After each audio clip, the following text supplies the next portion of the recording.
Hello friends, எல்லோருக்கும் வணக்கம். நான் உங்கள் Hema. Welcome to Hema's recipes. எல்லோரும் எப்படி இருக்கீங்க?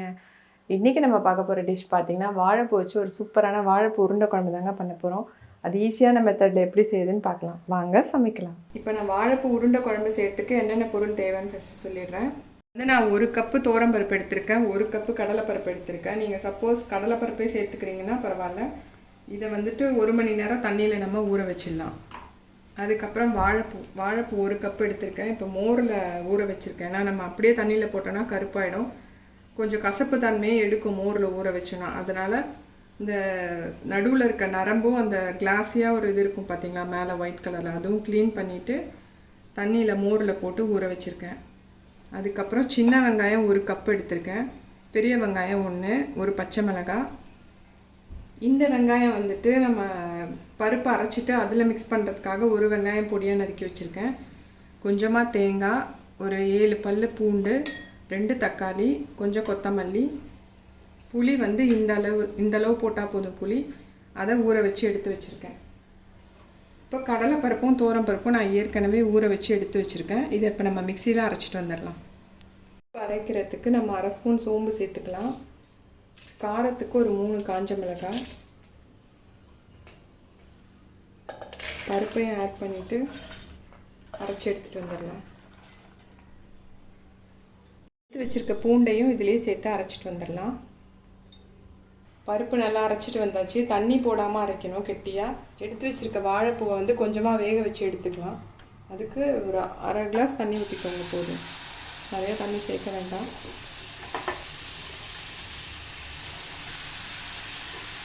கட் பண்ணலாம் வேண்டாம், அப்படியே சேர்த்து வேக வச்சா போதும். நம்ம அரைக்க தானே போகிறோம் இது மிக்சியில்.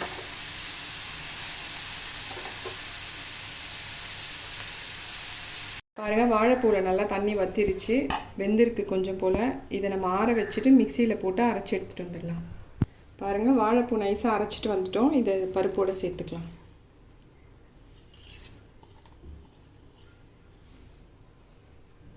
தேவையான அளவு உப்பு,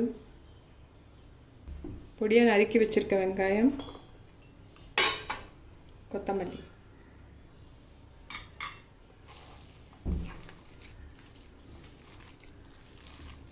எல்லாத்தையும் சேர்த்து நல்லா பிசைஞ்சிட்டு உருண்டை பிடிச்சி நான் இதை இட்லி பாத்திரத்தில் தான் வேக வைக்க போகிறேன். சப்போஸ் நீங்கள் டைரெக்டாக குழம்புலேயே போடுறீங்கன்னா இன்னும் கொஞ்சம் அரிசி மாவு போட்டு, கொஞ்சம் லூஸாக இருந்ததுன்னா அரிசி மாவு போட்டு உருண்டை பிடிச்சிக்கோங்க, அப்போ தான் அது பிரிஞ்சு போகாமல் இருக்கும். இப்போ இதை நான் இட்லி பாத்திரத்தில் வேக வச்சு எடுத்துகிட்டு வரேன்.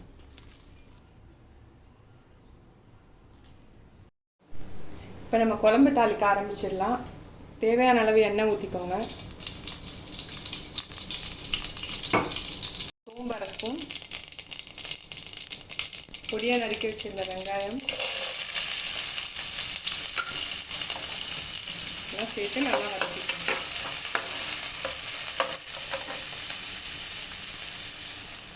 வெங்காயம் வதங்கிறதுக்கு கொஞ்சம் உப்பு சேர்த்துக்கலாம்.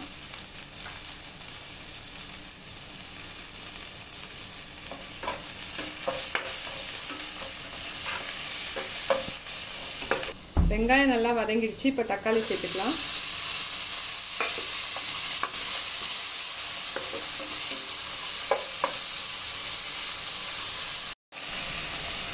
வதங்கிறதுக்குள்ளே நம்ம தேங்காய் அரைச்சிட்டு வந்துடலாம். எடுத்து வச்சிருந்த தேங்காய், சோம்பு 1/2 ஸ்பூன்,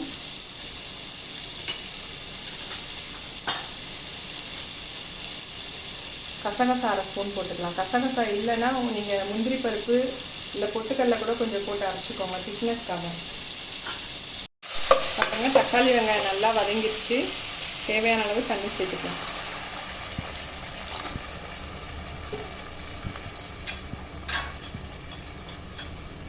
கால் ஸ்பூன் மஞ்சள் தூள், 2 ஸ்பூன் தனியா, மிளகாய்த்தூள் நான் 2 ஸ்பூன் போடுறேன். உங்களுக்கு காரத்துக்கு தகுந்த மாதிரி நீங்கள் சேர்த்துக்கோங்க.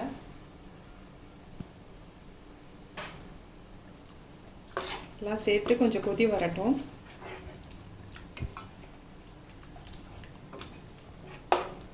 தேவையான அளவு உப்பு சேர்த்துக்கலாம். பாருங்கள், உருண்டை நான் வேக வச்சு எடுத்துகிட்டு வந்திருக்கேன் இட்லி பாத்திரத்தில். இதையும் நம்ம இது கூட சேர்த்துக்கலாம்.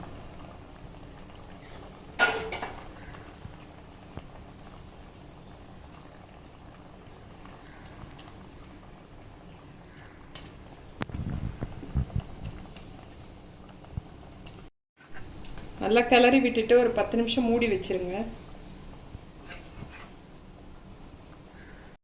இந்த டைமில் நம்ம எடுத்து வச்சுருந்தோம் இல்லையா புளி தண்ணி, அதையும் சேர்த்துக்கலாம்.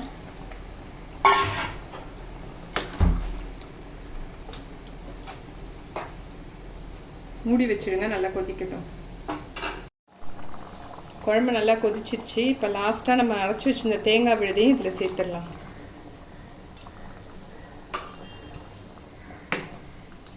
சேர்த்துட்டு இன்னொரு 5 நிமிஷம் கொதிக்க வச்சா போதும், குழம்பு ரெடி ஆகிடும். இந்த வாழைப்பூ வந்து கண்டிப்பாக நம்ம எல்லாருமே வாரத்துக்கு ஒரு தடவை சாப்பிட்ணுங்க. உடம்புக்கு ரொம்ப ரொம்ப நல்லது. அது லேடிஸ்க்கு வந்து ரொம்ப இம்பார்ட்டண்டாக யூட்ரஸ் பிரச்சனைகள், பல பிரச்சனைகளை தீர்க்குது இந்த வாழைப்பூ.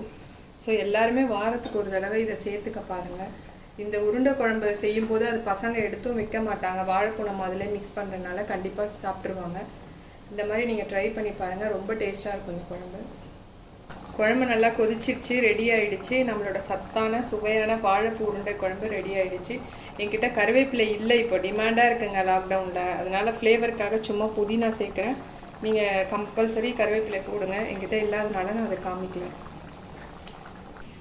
இந்த வாழைப்பூ உருண்டை குழம்பை நீங்களும் உங்கள் வீட்டில் ட்ரை பண்ணி பார்த்துட்டு உங்களோட கமெண்ட்ஸை மறக்காமல் கமெண்ட்ஸ் பாக்ஸில் பதிவு பண்ணுங்கள். இந்த டிஷ் உங்கள் அனைவருக்கும் பயனுள்ளதாக இருக்கும்னு நினைக்கிறேன்.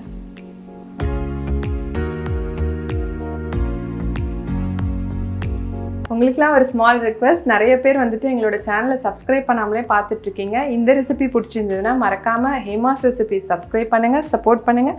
உற்சாகமாக சமைங்க, சந்தோஷமாக சாப்பிடுங்க. தேங்க்யூ ஃபார் வாட்சிங்.